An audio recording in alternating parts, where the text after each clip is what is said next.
Hello guys, once again welcome to VS educator. तो बच्चों लोग, आज हम सीखने वाले हैं ट्विंस के बारे में। ठीक है, ट्विंस कैसे पैदा होते हैं और ट्विंस कितने टाइप के हो सकते हैं। ठीक है, सबसे पहले ट्विंस का मतलब क्या होता है। ट्विंस मतलब होता है कि जब एक फीमेल रिप्रोडक्टिव सिस्टम में दो एग एक साथ में डेवलप होते हैं, इसको ही बोला जाता है ट्विंस। ठीक है ना, development of two zygote simultaneously in the same uterus is called as a twins। Clear है तक समझना? ठीक है, अब ये जो ट्विंस होते हैं, ट्विंस दो टाइप के हो सकते हैं, एक मोनोजाइगोटिक, ठीक है ना, एक मोनोजाइगोटिक और एक डाइजाइगोटिक। कौन कौन सा? एक मोनोजाइगोटिक ट्विन और एक आपके पास में डाइजाइगोटिक ट्विंस। क्लियर है तक? ठीक है, ये देखो, अगर मैं डाइजाइगोटिक ट्विंस के बारे में बात करता हूँ, ठीक है, तो इसमें क्या होता है, हमने पढ़ा है कि फीमेल रिप्रोडक्टिव सिस्टम में हर महीने, ठीक है, 28 डेज या फिर 38 डेज के बीच में इंटरवल में एक एग रिलीज होता है। ठीक है, और जब एक एग रिलीज हुआ, जब ये फर्टिलाइज होगा, तो यहाँ पे आपके पास में एक ज़ाइगोट कन्वर्ट होगा। ठीक है, एक ज़ाइगोट में कन्वर्ट होगा और वहां से ही बच्चा बाहर आएगा, डेवलप हो। ठीक है ना, लेकिन जब ये कंडीशन बदल जाता है due to some hormonal changes, दोनों भी ओवरीज के अंदर सेम टाइम पे एग रिलीज होता है। ठीक है ना, ये भी सेम टाइम पे एग रिलीज हुआ, ये भी एग रिलीज हुआ। ठीक है, एग रिलीज होने के बाद में ये फेलोपियन ट्यूब में दोनों भी क्या करते हैं, वेट करते हैं। ठीक है, और उसके बाद में जब हमारा जो मिलियन ऑफ स्पर्म है, ठीक है, मिलियन ऑफ स्पर्म आने के बाद में इसको फर्टिलाइज करेंगे, तो दोनों भी क्या हुआ, फर्टिलाइज हुआ। तो हमने देखा कि एक साथ में क्या हुआ कि दोनों भी एग फर्टिलाइज हुए। फर्टिलाइज होने के बाद में ये कन्वर्ट हो गया टू द ज़ाइगोट, ये भी कन्वर्ट होगा ज़ाइगोट में। कुछ दिनों के बाद में ये आपके ऐसे प्लेसेंटा के फॉर्म में यहाँ पे अटैच हो जाएगा। ठीक है ना, ये भी क्या हो जाएगा, इम्प्लांट हो जाएगा। ठीक है, और इन दोनों का डेवलपमेंट साथ में चलेगा। ठीक है, और इसी कंडीशन को हम लोग क्या बोला जाता है, ट्विंस बोला जाता है। समझ में आता है कि हमने क्या बोला, डाइजाइगोट। डाई का मतलब क्या होता है, जब दो ज़ाइगोट बन रहे हैं, ठीक है ना, दो एग से, तो इसको क्या बोला जाएगा, डाइजाइगोटिक ट्विंस। समझ में आया? ठीक है, अब देखो, जब हमारे पास में दो एग, दो टाइप के स्पर्म थे, दोनों के पास में अपनी अपनी कैरेक्टरिस्टिक प्रेजेंट है, तो जो दोनों भी बच्चे रहेंगे ये एक दूसरे से अलग रहेंगे, फिजिकली भी, अपीयरेंस में भी, मेंटली भी, हर तरीके से दोनों भी बच्चे अलग अलग दिखाई देंगे। क्लियर है तक? समझना रहा? ठीक है, अब बच्चों, ये जो दोनों हैं, दोनों भी मेल बन सकते हैं, ठीक है ना, या दोनों भी फीमेल बन सकती है, या फिर एक मेल और एक फीमेल के अंदर कन्वर्ट हो सकते हैं। ये तीन कंडीशन में डाइजाइगोटिक रूल फॉलो करता है। यहाँ पे जो दोनों भी बच्चे हैं वो दोनों भी अलग अलग रहेंगे, एक दूसरे के ऊपर डिपेंडेंट नहीं रहते।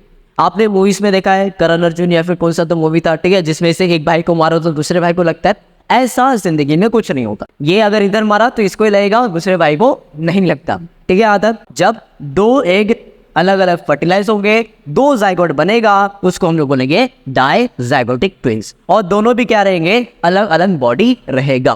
क्लियर? ठीक है, अब आते हैं मोनोजाइगोटिक ट्विंस में। ठीक है, मोनोजाइगोटिक ट्विंस में क्या होता है, एक ज़ाइगोट बनेगा, ठीक है ना, एक ज़ाइगोट डिवाइड होगा दो पार्ट में और वहां पे ट्विंस का कन्वर्जन हो। ठीक है, जैसे कि हम देखो, ये एक डेवलप हुआ, डेवलप होने के बाद में फेलोपियन ट्यूब में जाएगा, फेलोपियन ट्यूब में जाने के बाद में क्या होगा, फर्टिलाइज है। ठीक है, फर्टिलाइज होने के बाद में किस में कन्वर्ट होगा, ये होगा कन्वर्ट आपके ज़ाइगोट में।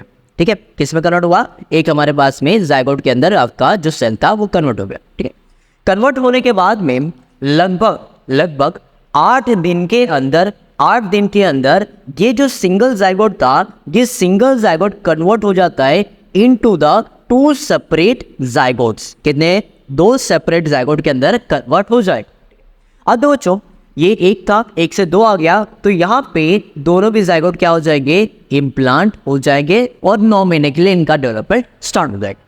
जैसे कि हमने ये वाले कंडीशन में देखा था कि दो एग थे और दोनों एग के लिए दोनों अलग अलग स्पर्म यहाँ पे प्रेजेंट था। यहाँ पे हमारे पास में एक ही एग था और हमने एक ही स्पर्म से क्या किया, फर्टिलाइज किया।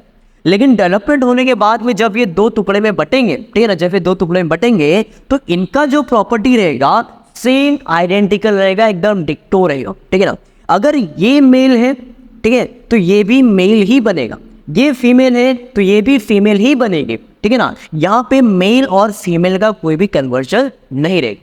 पूरा का पूरा जितना भी कैरेक्टर रहेगा सेम टू सेम आइडेंटिकल रहेगा। उनका आँख, मुंह, नाक, जो कुछ देखना चाहोगे उस इन दोनों के बीच में डिफ्रेंशिएट नहीं कर पाओगे कि कौन है और कौन राम है या फिर कौन श्याम है। समझ में आ रहा है यहाँ तक? ठीक है। मोनो मतलब क्या था कि जब एक जाइगोट से दो ट्विंस बनते हैं, इसको ही बोला जाता है मोनोजाइगोटिक ट्विंस। समझ में आ रहा है? ठीक है। ये तो एक नॉर्मल कंडीशन था। कुछ कुछ कंडीशंस में क्या होता है कि जब हमारा जाइगोट बन गया, ठीक है, जाइगोट बनने के बाद में अगर ये 8 दिन में, ठीक है ना, अगर ये 8 दिन में डिवाइड नहीं हो पाया तो ये वैसे के वैसे ही रह जाएगा, मतलब कि ये आपके हाफ ऑफ बॉडी में कन्वर्ट रह जाएगा। ठीक है, दोनों भी चिपका हुआ रह जाएगा। ये एक जाइगोट इधर चिपका है, ये जाइगोट यहाँ, ठीक है, पूरे के पूरे डेवलपमेंट नहीं हो पाए, जिसकी वजह से ये दोनों जाइगोट यहाँ पे इम्प्लांट तो हो जाएंगे, लेकिन यहाँ पे इनके कुछ कुछ बॉडी पार्ट्स सेम रहते हैं, कुछ ऑर्गन सेम रहेंगे, या फिर आपका लिवर और सेम हो सकता है दोनों की बॉडी पार्ट में, या कभी कभी तो इनके हेड कॉमन रह सकते हैं, या एक बॉडी में 2 सर आ जाता है। ठीक है ना, तो ऐसे कंडीशन भी होते हैं आपके मोनोजाइगोटिक ट्विंस पे। ठीक है, ये वाले जो बच्चे होते हैं ये स्टिल बॉर्न पैदा होते हैं, मतलब कि मरे हुए पैदा होते हैं, कभी कभी पैदा होने के बाद मर जाते हैं। ठीक है, कुछ कुछ जो ये मोनोजाइगोटिक ट्विंस होते हैं, मतलब 1 साल 2 साल सर्वाइव करते या फिर मर जाते हैं। बहुत रेयर केस से जहां पे ये मोनोजाइगोटिक वाले ट्विंस जी पाते। ठीक है, इनको हम लोग बोलते हैं सियामीज। ठीक है ना, क्या बोला जाता है? सियामीज। ठीक है, ये जो सियामीज है, सियामीज ज्यादा दिन तक नहीं जीते। सियामीज में हम लोग अलग अलग इनको कर सकते हैं, अगर पॉसिबिलिटी रहा तो कुछ बॉडी पार्ट को अलग कर दिया जाता है, जिसमें से 2 इंडिविजुअल बना सकते हैं। इसमें दिक्कत ये रहता है कि एक मर सकता है तो एक जिएगा। ठीक है, या फिर कुछ कुछ कंडीशन में जब ऑपरेशन किया जाता है तो दोनों भी क्या होते हैं? मर जाते हैं। समझ में आया? मोनो और डायजाइगोटिक में। ठीक है, डायजाइगोटिक में क्या हो रहा था अपने पास में? 2 एग निकला था एक साथ में, दोनों फर्टिलाइज हुआ, 2 जाइगोट बना, इसलिए डायजाइगोटिक। ठीक है, मोनो में क्या होता है? एक एग निकलता है, 8 दिन के अंदर दोनों भी क्या हो जाएगा? डिवाइड हो जाएगा। ठीक है ना, तो एक एग से जब 2 जाइगोट बनते हैं, इसको ही बोला जाता है मोनोजाइगोटिक ट्विंस। क्लियर है यहाँ तक? ठीक है, 2 कंडीशन से दोनों भी आपके पास में अलग अलग हुए तो अच्छे बेबी का प्रोडक्शन होगा।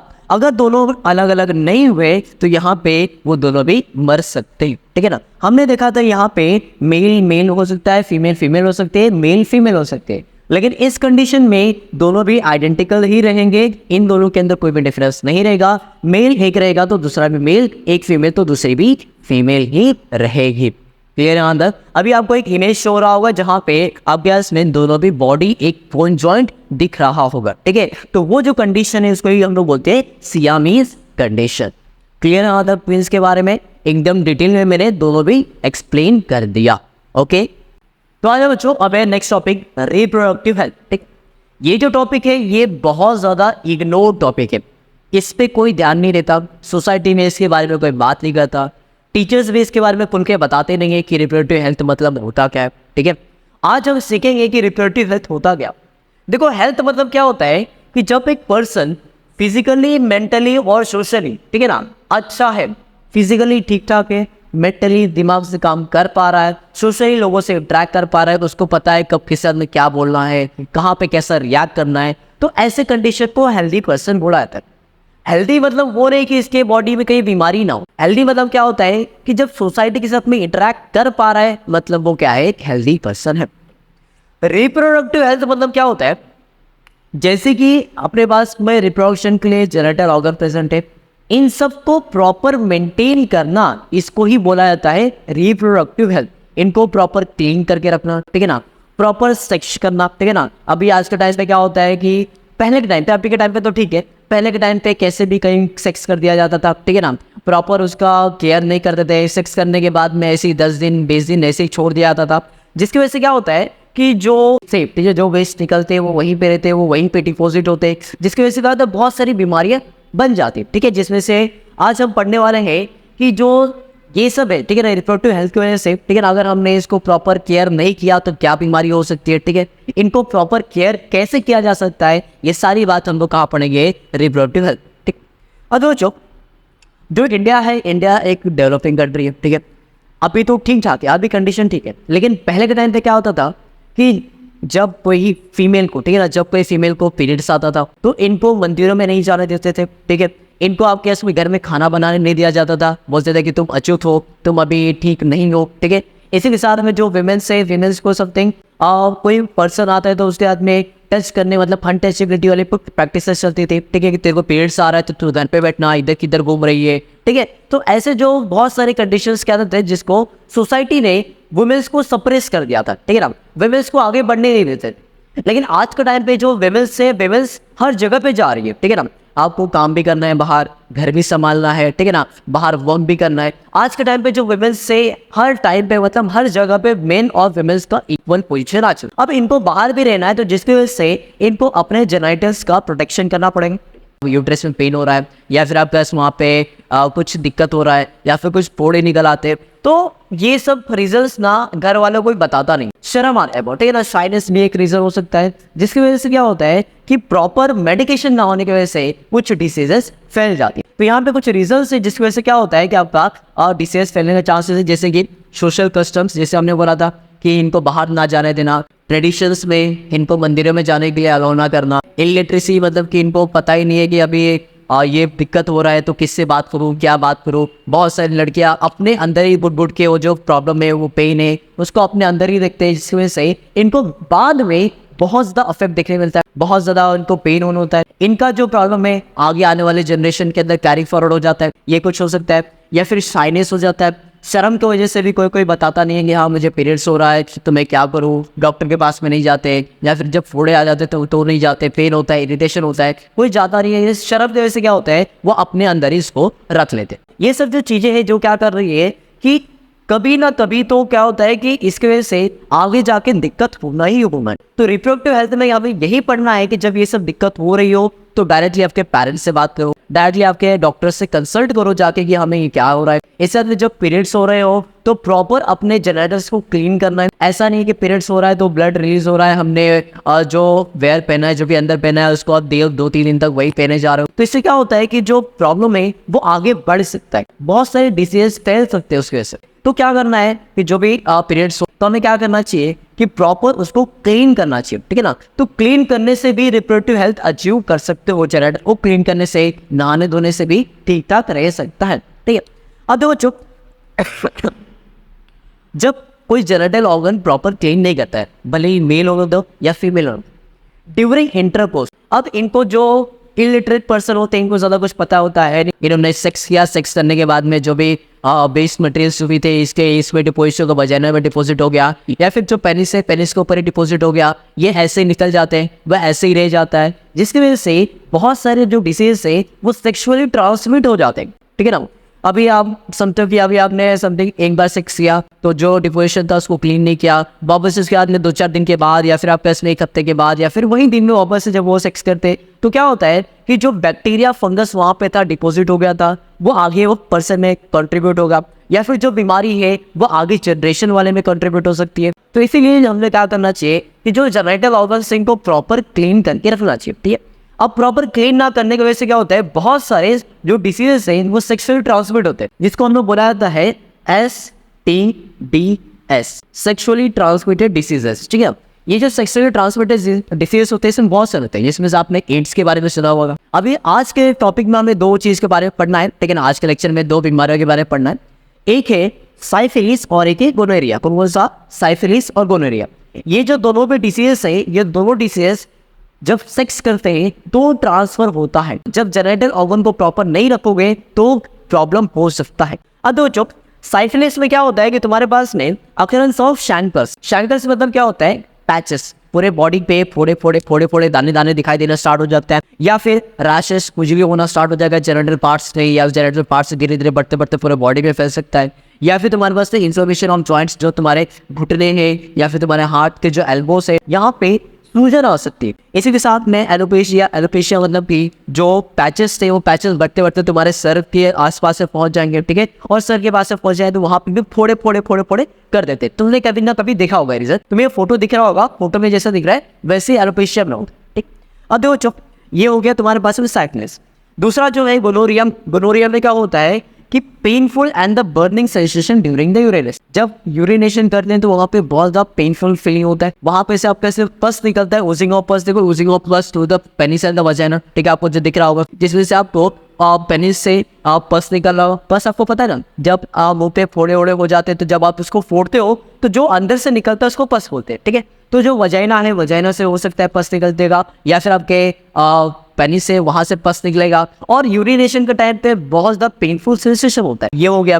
फिर उसके बाद main inflammation of urinary tract, जो यूरिनरी ट्रैक्ट है वहाँ पे सूजन आ सकती है, या फिर आपके जो एनस है वहाँ पे सूजन आ सकता है, या जो थ्रोट है यहाँ पे सूजन आ सकता है, या फिर आई से यहाँ पे सूजन आ सकता है। मतलब कि ये जो बीमारियाँ है ये कोई नॉर्मल बीमारी नहीं है, ठीक है। अगर आप अपने आप को प्रॉपर अच्छे तरीके से मेंटेन रखते हो, अगर आप अपने सिर्फ सिंगल पेरेंट, सिंगल जो पार्टनर है उसके साथ में अगर सेक्स होता है तो ठीक है, अगर मल्टीपल पार्टनर्स के साथ में सक्सेस होता है तो यहाँ पे ये सब बीमारियां फैलने के बहुत ज़्यादा चांसेस मिलते हैं। तो जिसमें साइफिलिस में ज़्यादा पैचेस आते हैं, और जो गोनोरिया है, गोनोरिया में फोड़े निकलते हैं, और फोड़े से वहाँ से पस निकलना स्टार्ट होता है, ठीक है। तो ये सब का बस रिप्रोडक्टिव हेल्थ आप ऐसे मेंटेन कर सकते हो, प्रॉपर अपने जेनेटर्स को क्लीन करो, जो भी अंडरवेयर से इसको प्रॉपर क्लीन करना, फिर उसके अंदर पहनना। ऐसा नहीं कि एक बार निकाला उसको छोड़ दिया, धोया हुआ नहीं, फिर उसी को वापस पहन लिया। तो ये गरीबों वाली हरकतें मत करो, ठीक है। अभी आप पहन रहे हो, लेकिन जब ये डिसीजेस बैक्टीरिया वहाँ पे एक्यूमुलेट होंगे ड्यूरिंग सक्सेस, जब तुम अपने 21-22 साल के हो जाओगे, ठीक है, जब तुम अपने पार्टनर के साथ में शादी करोगे, तो ये क्या हो सकती है, बीमारियां फैल सकती है, और ये बीमारियां आपके आने वाले बच्चे में भी दिखेगा। जैसे यूट्रस से जब वो बाहर निकलेगा तो उधर से निकल रहा है, वहां पे ही पल्स प्रेजेंट है, तो वो जो पल्स है उसके मुंह के थ्रू अंदर जाएगा, ठीक है। उसके मुंह के थ्रू अंदर जाने का तो पूरी बॉडी में ही वो बीमारी फैल जाता है। सन आ रहा है, तो क्या करना है कि हर एक पर्सन को ये जो रिप्रोडक्टिव हेल्थ है सबको पढ़ना है। आज वाला सबके पास में ये एक रीजन है कि जितने भी इलिटरेट पर्सन होते हैं इनको हमें क्या करना है, इन्फॉर्मेशन देना है कि हाँ आप ऐसे ऐसे कर सकते हो। क्लियर है अंदर? अब जो लास्ट टॉपिक है वो है पॉपुलेशन एक्सपोजर। पॉपुलेशन एक्सपोजर मतलब कि एक ही बार में पॉपुलेशन इंक्रीज हो जाना in the large number, that's called as population explosion, ठीक है। मतलब कि धड़ाधड़ बच्चे पैदा किए जा रहे हैं, बच्चे पैदा किए जा रहे हैं, इसी को हम बोलते हैं पॉपुलेशन एक्सप्लोजन। देखो इसमें क्या होता है, within a short duration if there have been excess growth then it is called as a population explosion। जैसे कि अभी कोरोना के टाइम पे कोई काम धंधा था नहीं, सब लोग घर पे ही बैठे थे, तो इस टाइम पे जो पॉपुलेशन ग्रोथ था वो बहुत ज्यादा हुआ है। कोरोना के टाइम पे बहुत ज्यादा बच्चे लोग का बर्थ हुआ है, तो ये भी एक तुम्हारे पास पॉपुलेशन ग्रोथ का एक एग्जाम्पल बन सकता है, ठीक है। अभी देखो आपके बुक में एक 1901 से लेके 2011 तक का आपको पूरा चार्ट दिया है। स्टार्टिंग पीरियड में आप ऑब्जर्व करोगे और जो लास्ट पीरियड में ऑब्जर्व करोगे तो यहाँ पे आपको वास्ट डिफरेंस दिखाई देगा कि पॉपुलेशन एक ही बार में ट्रिपल हो चुका है। जो पॉपुलेशन था एक ही बार में ट्रिपल हो गया है, ठीक है ना। इसी को हम लोग क्या बुलाता है, पॉपुलेशन एक्सप्लोजन। पॉपुलेशन एक्सप्लोजन होने के बाद से पॉपुलेशन ज्यादा बढ़ने की वजह से बहुत सारे प्रॉब्लम्स हमें देखने मिलते हैं, जिस वजह से अपने हाथ में एक है अनएम्प्लॉयमेंट, ठीक है। आज के टाइम पे आप लोग बहुत ज्यादा ऑब्जर्व कर पा रहे होंगे कि ये जो अनएम्प्लॉयमेंट रेट है बहुत बढ़ गया है। मेरे पास में एक जॉब है, वो जॉब के लिए 100 लोग अप्लाई करने आए हैं, मैं तो एक पे रखूंगा, 99 लोग तो अनएम्प्लॉयड हो गए ना। हाँ, तो पॉपुलेशन जितना ज्यादा बढ़ रहा है उतना ज्यादा अनएम्प्लॉयमेंट बढ़। डिक्रीजिंग पर कैपिटा इनकम, जैसे कि जो एक पर्सन आपके घर में 1000 रुपये कमा रहा है और उसके जो फैमिली मेंबर है 10 है, सबके अंदर बांटेगा तो कितना मिलेगा, सबको 100 रुपये मिलेगा।